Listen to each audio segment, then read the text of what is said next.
ನಮಸ್ಕಾರ ಕನ್ನಡಿಗರೇ. ನಾನು ಇವತ್ತು ಒಂದು ವಿಚಾರವಾಗಿ ಮಾತಾಡಲಿಕ್ಕೆ ನಿಮ್ಮ ಜೊತೆಯಲ್ಲಿ. ಕಣ್ಣಿಗೆ ಕಾಣುವಂಥ ದೇವರೇನಾದರೂ ಇದ್ದರೆ ಜಗತ್ತಿನಲ್ಲಿ ನಮ್ಮನ್ನು ಹೆತ್ತಂಥ ತಾಯಿ ತಂದೆ ಕಣ್ಣಿಗೆ ಕಾಣುವ ದೇವರುಗಳು. ಬಹುಶಃ ಅದರ ಮಹತ್ವ, ಅದರ ಗೌರವ, ಅದರ ಬೆಲೆ, ಅವರಿಂದ ಸಿಕ್ತಂಥ ನೆಲೆ ನಮಗೆ ಬೇಗ ಅರ್ಥ ಆಗದೇ ಇರ್ಬೋದು ಇವತ್ತಿನ ಕಾಲಕ್ಕೆ. ಆದರೆ ನಮ್ಮ ಹಿರಿಯರು ಹೇಳುವಂಥ ಮಾತೇನು ಅಂದರೆ, ಆ ಭಗವಂತ ಕಣ್ಣಿಗೆ ಎಲ್ಲರಿಗೂ ಕಾಣದೇ ಇರ್ಬೋದು, ಸಿಗದೇ ಇರ್ಬೋದು, ಆದರೆ ಕಣ್ಣು ಮುಂದೆ ಕಾಣುವಂಥ, ಸಿಗುವಂಥ, ಬಿದ್ದಾಗ ಎತ್ತಿ ಮುದ್ದಾಡುವಂಥ, ಸೊರಗುವಂಥ, ಕೊರಗುವಂಥ ನಮಗಾಗಿ ಯಾರಾದರೂ ಇದ್ದಾರೆ ಅಂದರೆ ಅದು ನಮ್ಮ ಎತ್ತಂಥ ತಾಯಿ ತಂದೆ ಮಾತ್ರ ಅನ್ನೋದನ್ನ ನಾವ್ಯಾರೂ ಮರೆಯಂಗಿಲ್ಲ. ಯಾವುದನ್ನು ಬೇಕಾದರೂ ಮರುಪಡ್ಕೋಬೋದು, ಆದರೆ ನಮಗೆ ಜನ್ಮ ಕೊಟ್ಟಂಥ ತಾಯಿ ತಂದೆ ಇದ್ದಾರಲ್ಲ, ಅವ್ರನ್ನ ಮರುಪಡ್ಕೊಳ್ಳೋದು ಭಾರಿ ಕಷ್ಟ. ಯಾತಕ್ಕೆ ನಾರಾಯಣಗೌಡರು ಇವತ್ತು ಈ ವಿಚಾರ ಮಾತಾಡ್ತಿದ್ದಾರೆ ಅಂತ ಹೇಳಿ ನಿಮಗೆ ಅನಿಸಿರ್ಬೋದು. ನಾನು ಬೆಳಗ್ಗೆ ಒಂದು ವಿಡಿಯೋ ನೋಡ್ತಾ ಇದ್ದೆ. ಅದರ ಬಗ್ಗೆ ನನ್ನ ಅನಿಸಿಕೆಯನ್ನು ಹೇಳಬೇಕು ಅಂತ ಹೇಳಿ ನಾನು ಮಾತಿಗೆ ಕುಂತಂಥದ್ದು. ಮಧು ಬಂಗಾರಪ್ಪ ಇವತ್ತು ಕರ್ನಾಟಕ ಸರ್ಕಾರದ ಶಿಕ್ಷಣ ಸಚಿವರು, ಒಂದು ಕಾಲಕ್ಕೆ ಭಾರಿ ದೊಡ್ಡ ಉದ್ಯಮಿಗಳು. ಅವ್ರ ತಂದೆ ಕರ್ನಾಟಕಕ್ಕೆ, ಕೇಂದ್ರದ ರಾಜಕಾರಣಕ್ಕೆ ಭಾರಿ ದೊಡ್ಡ ಪರಿಚಯ. ಶಾಸಕರಾಗಿ, ಲೋಕಸಭಾ ಸದಸ್ಯರಾಗಿ, ಮುಖ್ಯಮಂತ್ರಿಯಾಗಿದ್ದವರು ಬಂಗಾರಪ್ಪನವರು. ಬಂಗಾರಪ್ಪನವ್ರನ್ನ ಕನ್ನಡಿಗರು ಯಾವತ್ತೂ ಮರೆಯೋಕ್ಕೆ ಸಾಧ್ಯನೇ ಇಲ್ಲ. ನಾನು ಯಾವಾಗಲೂ ಒಂದು ಮಾತು ಹೇಳ್ತೀನಿ, ಎದೆಗಾರಿಕೆಯಿಂದ ಕರ್ನಾಟಕದ ಪರವಾಗಿ, ಕನ್ನಡಿಗರ ಪರವಾಗಿ ನಿಂತಂಥ ಮುಖ್ಯಮಂತ್ರಿ ಅಂದರೆ ಅದು ಬಂಗಾರಪ್ಪ ಅಂತ ನಾನು ಎಲ್ಲ ಸಂದರ್ಭಕ್ಕೂ ಹೇಳ್ತೀನಿ. ನಿಮಗೆಲ್ಲ ನೆನಪಿರಬೇಕು, ಕರ್ನಾಟಕದಲ್ಲಿ ಕಾವೇರಿ ಭಾರಿ ದೊಡ್ಡ ಭುಗಿಲೆದ್ದ ಆ ಸಂದರ್ಭದಲ್ಲಿ ಸುಪ್ರೀಂ ಕೋರ್ಟು ಕಾವೇರಿ ನ್ಯಾಯ ಪ್ರಾಧಿಕಾರ ಒಂದು ತೀರ್ಪು ಕೊಡ್ತು, ತಮಿಳುನಾಡಿಗೆ ಇಷ್ಟು ಕಾವೇರಿ ನೀರನ್ನ ಬಿಡಲೇಬೇಕು ಅಂತ ಹೇಳಿ. ಆದರೆ ಅವತ್ತಿನ ಪರಿಸ್ಥಿತಿಯಲ್ಲಿ ಕರ್ನಾಟಕದ ಕಾವೇರಿಯ ತೀರದಲ್ಲಿರುವಂಥ ರೈತರು ಮತ್ತು ಕುಡಿಯುವ ನೀರಿಗೋಸ್ಕರ ಪರದಾಡ್ತಿದ್ದಂಥ ಸಂದರ್ಭ. ನಮಗೆ ನೀರಿಲ್ದಲ್ಲೇ ನನ್ನ ರೈತರ ಬೆಳೆ ಒಣಗು ಹೋಗಿದೆ, ಅವನು ಸಂಕಷ್ಟದಲ್ಲಿದ್ದಾನೆ, ಸಾಲದ ಬಾಧೆಯಲ್ಲಿ ಸಿಕ್ಕಿ ಸಾವಿಗೆ ಶರಣಾಗ್ತಾ ಇದ್ದಾನೆ ಅಂತ ರೈತರನ್ನ ನಾನು ಉಳಿಸ್ಕೋಬೇಕೋ ಹೊರತು ನನಗೆ ಇಲ್ಲದ ನೀರನ್ನ ತಮಿಳ್ನಾಡಿಗೆ ಕೊಡಿ ಅಂತ ಹೇಳಿ ನೀವು ತೀರ್ಪು ಕೊಟ್ಟರೆ ಕೊಡ್ಲಿಕ್ಕೆ ಸಾಧ್ಯನಾ ಅಂತ ಹೇಳಿ ಸೆಡ್ಡು ಹೊಡೆದು ನಿಂತ್ಕೊಂಡ್ರು. ಸುಗ್ರೀವಾಜ್ಞೆ ತಂದರು.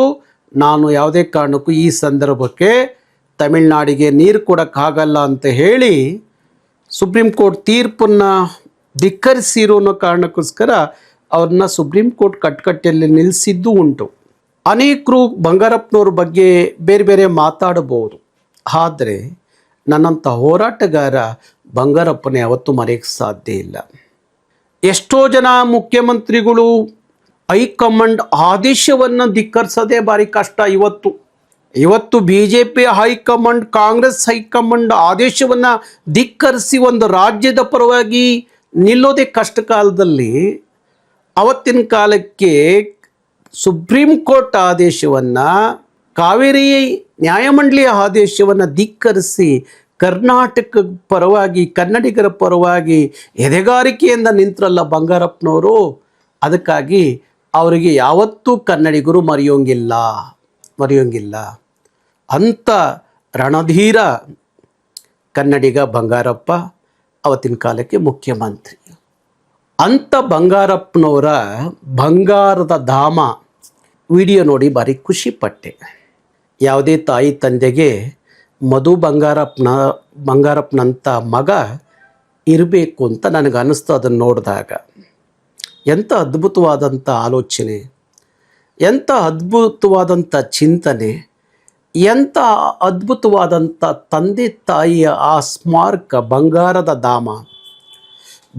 ಧಾಮ ತನ್ನ ತಂದೆಗಾಗಿ ಒಬ್ಬ ಮಗ ಜೀವಿತ ಕಾಲದಲ್ಲಿ ಒಬ್ಬ ಮಗ ಹೀಗಿರಬೇಕು ಅಂತ ಕನಸು ಕಾಣುವಂಥ ತಂದೆ ಯಾವುದೇ ಮಕ್ಕಳಿಗೆ ಅವರ ಅಪ್ಪನೇ ದೊಡ್ಡ ಹೀರೋ ಜಗತ್ತಿನಲ್ಲಿ. ಅನೇಕರು ಹೇಳ್ಕೋಬೋದು, ತೆರೆಯ ಮೇಲೆ ಹೀರೋಗಳು ಅನ್ಸ್ಕೋಬೋದು ಅಷ್ಟೇ. ಪ್ರತಿಯೊಬ್ಬ ಮನುಷ್ಯನಿಗೆ ಅವರ ತಂದೆ ತಾಯಿಯೇ ಜಗತ್ತಿನ ದೊಡ್ಡ ಹೀರೋಗಳು ಅನ್ನೋದನ್ನ ನಾವ್ಯಾರೂ ಮರೆಯಂಗಿಲ್ಲ. ಅವರು ಬದುಕಿದ ಕಾಲದಲ್ಲಿ ನಾವು ಅವ್ರನ್ನ ಗೌರವದಿಂದ ನಡೆಸ್ಕೊಳ್ದೆ ಹೋದರೆ, ಅವರಿಗೆ ಒಂದಷ್ಟು ಸಂಸ್ಕಾರದಿಂದ ನಡೆಸ್ಕೊಳ್ದೆ ಹೋದರೆ, ಅವ್ರನ್ನ ಪ್ರೀತಿ ಮಾಡದೆ ಹೋದರೆ, ಅವ್ರಿಗೊಂದಷ್ಟು ಬಟ್ಟೆನೋ ಊಟನೋ ಕಾಲಕ್ಕೆ ಕೊಡದೆ ಹೋದರೆ, ನಮ್ಮಂಥ ಕರ್ಮಗೇಡಿಗಳು ಮಕ್ಕಳು ಇನ್ಯಾರು ಇರ್ಲಿಕ್ಕೆ ಸಾಧ್ಯ ಇಲ್ಲ ಅಂತ ಹೇಳಿ ಎಲ್ಲೋ ಒಂದು ಕಡೆ ನಮಗೆ ನಾವೇ ಪಶ್ಚಾತ್ತಾಪ ಪಡಬೇಕಾಗತ್ತೆ. ಅವರು ಸಹ ಇಂಥ ಮಕ್ಕಳಿಗೆ ಜನ್ಮ ಕೊಟ್ಟವಲ್ಲ ಅಂತೇಳಿ ಪಶ್ಚಾತ್ತಾಪ ಪಡುವಂಥ ತಾಯಿ ತಂದೆಯನ್ನು ನಾನು ಇವತ್ತಿನ ಕಾಲಕ್ಕೂ ನೋಡ್ತಾ ಇದ್ದೀನಿ, ಆಗ ನಡೆಸ್ಕೊಳ್ಳುವಂಥ ಮಕ್ಕಳನ್ನು ನೋಡ್ತಾ ಇದ್ದೀನಿ.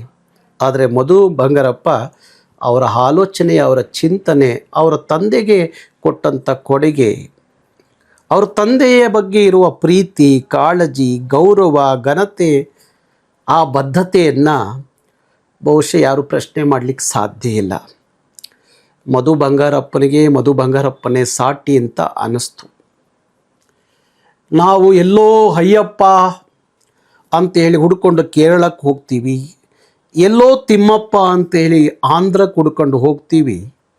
ಆ ಎಲ್ಲ ಅಯ್ಯಪ್ಪ ತಿಮ್ಮಪ್ಪ ನಮ್ಮನ್ನು ಚೆನ್ನಾಗಿ ಹಾರೈಸ್ತಾನೆ ಅನ್ನೋದಾದರೆ, ಅದು ನಮಗೆ ಜನ್ಮ ಕೊಟ್ಟ ತಾಯಿ ತಂದೆಯನ್ನು ಚೆನ್ನಾಗಿ ನೋಡಿಕೊಂಡಾಗ, ಬದುಕಿದ್ದಾಗ ಅವ್ರಿಗೆ ಹೊಟ್ಟೆ ತುಂಬ ಊಟ ಬಟ್ಟೆ, ಅವರಿಗೆ ಗೌರವದಿಂದ ಅವ್ರನ್ನ ನಡೆಸ್ಕೊಂಡಾಗ, ಅವರಿಗೆ ಒಂದಷ್ಟು ಸಂಸ್ಕಾರದಿಂದ ಅವರ ಮುಂದೆ ನಾವು ನಡ್ಕೊಂಡಾಗ, ಅವ್ರನ್ನ ತೃಪ್ತಿಪಡಿಸಿದಾಗ, ಖುಷಿ ಪಡಿಸಿದಾಗ, ಗೌರವದಿಂದ ಅವ್ರನ್ನ ನಡೆಸ್ಕೊಂಡಾಗ, ಆಗ ಆ ತಂದೆಗೆ ಮಗನ ಸಾರ್ಥಕತೆ ಬಗ್ಗೆ ಗೌರವ ಇರುತ್ತೆ. ಇಲ್ಲಿ ಇಂಥದ್ದೊಂದು ಆಲೋಚನೆಯನ್ನು ನಾನು ಮಧು ಬಂಗಾರಪ್ಪನಲ್ಲಿ ನೋಡಿದಂಥದ್ದು. ಆ ಸ್ಮಾರಕ ನೋಡಿದಾಗ ಎಂಥ ಅದ್ಭುತ. ತನ್ನ ಸ್ವಂತ ಹಣದಲ್ಲಿ ಒಬ್ಬ ಮುಖ್ಯಮಂತ್ರಿ ಅನ್ನೋದನ್ನ ಪಕ್ಕಕ್ಕಿಟ್ಟು, ನನ್ನ ತಂದೆ ಅನ್ನುವ ಒಂದು ಬಂಗಾರದ ಧಾಮವನ್ನು ತಂದೆಗಾಗಿ ಮಾಡೋದಿತ್ತಲ್ಲ. ನನಗೆ ಒಬ್ಬ ಶ್ರಾವಣಕುಮಾರ ನೆನಪಿಗೆ ಬಂದ. ಶ್ರಾವಣಕುಮಾರ ಹೇಗೆ ತನ್ನ ತಂದೆ ತಾಯಿಯನ್ನು ಮರದ ತೊಟ್ಲಲ್ಲಿ ಕಟ್ಕೊಂಡು ತೀರ್ಥಯಾತ್ರೆ ಮಾಡಿಸಿದ್ದಿತ್ತಲ್ಲ, ಅದು ನೆನಪಿಗೆ ಬಂತು. ಹಾಗಾಗಿ ಎಲ್ಲ ಮಕ್ಕಳಿಗೆ ಇದು ಮಾದರಿ, ಆದರ್ಶ ಅಂತ ಅನ್ಕೋಬೇಕು. ಬಹುಶಃ ಅವ್ರು ಬದುಕಿದ್ದಾಗ ಅವ್ರ ಬೆಲೆ ಗೊತ್ತಾಗೋದಿಲ್ಲ. ನಾವು ಅವ್ರನ್ನ ನಡೆಸ್ಕೊಳ್ಳುವ ರೀತಿ ನೀತಿಗಳು ನಮ್ಮ ದುರಾಂಕಾರವೋ, ಇಲ್ಲ ನಮ್ಮ ಹಣದ ಮದವೋ, ಇಲ್ಲ ಇವತ್ತಿನ ಕಾಲಗುಣವೋ ಗೊತ್ತಿಲ್ಲ. ಅವ್ರನ್ನ ಸರಿಯಾಗಿ ನಡೆಸ್ಕೊಳ್ಳಲ್ಲ. ನೀವು ಬುದ್ಧಿ ಬಂದು ಒಳ್ಳೆ ರೀತಿಯಲ್ಲಿ ನಡೆಸ್ಕೋಬೇಕು ಅಂದಾಗ ಅವರು ಜೀವಿತವಾಗಿ ಇರೋಲ್ಲ. ಎಷ್ಟೋ ಜನ ಅನ್ಕೋತಾರೆ, ನನ್ನ ಅಪ್ಪನ ಕ್ಷಮೆ ಕೇಳಬೇಕಾಗಿತ್ತು, ನಾನು ಮಾಡಿದ ತಪ್ಪಿಗೆ ಕ್ಷಮೆ ಯೋಚಿಸ್ಬೇಕಾಗಿತ್ತು, ಕ್ಷಮೆ ಕೇಳಬೇಕಾಗಿತ್ತು ಅಂತೇಳಿ ಎಷ್ಟೋ ಜನ ಮಕ್ಕಳಿಗೆ ಅನಿಸುತ್ತೆ. ಅನಿಸೋ ಹೊತ್ತಿಗೆ ಅವರ ಅಪ್ಪನೂ ಇರಲ್ಲ, ಅವರ ಅಮ್ಮನೂ ಇರಲ್ಲ. ಆಗ ಅನಿಸಿರಿ ಏನು ಪ್ರಯೋಜನ? ಯಾರನ್ನೂ ಕೇಳ್ತೀರಿ ಕ್ಷಮೆಯನ್ನು? ಯಾವುದೋ ಕರ್ಮವನ್ನು ಹೊತ್ತು ಸಾಯಬೇಕಾಗತ್ತೆ. ಇವತ್ತು ಎಲ್ಲೋ ಅಲ್ಲೊಂದು ಸ್ವರ್ಗ ನರಕ, ಅಲ್ಲೋಗಿ ಏನಾದರೂ ತೀರಿಸ್ತೀವಿ ನಾವು ಅಂತ ಅನ್ನೋಂಗೇನಿಲ್ಲ. ರೊಟ್ಟಿ ಮಡಚಿದ ಆಗ್ತಂಗೆ ಅಲ್ಲೇ ಎಲ್ಲ ಸಿಕ್ಬಿಡುತ್ತೆ, ನರಕ ಸ್ವರ್ಗ.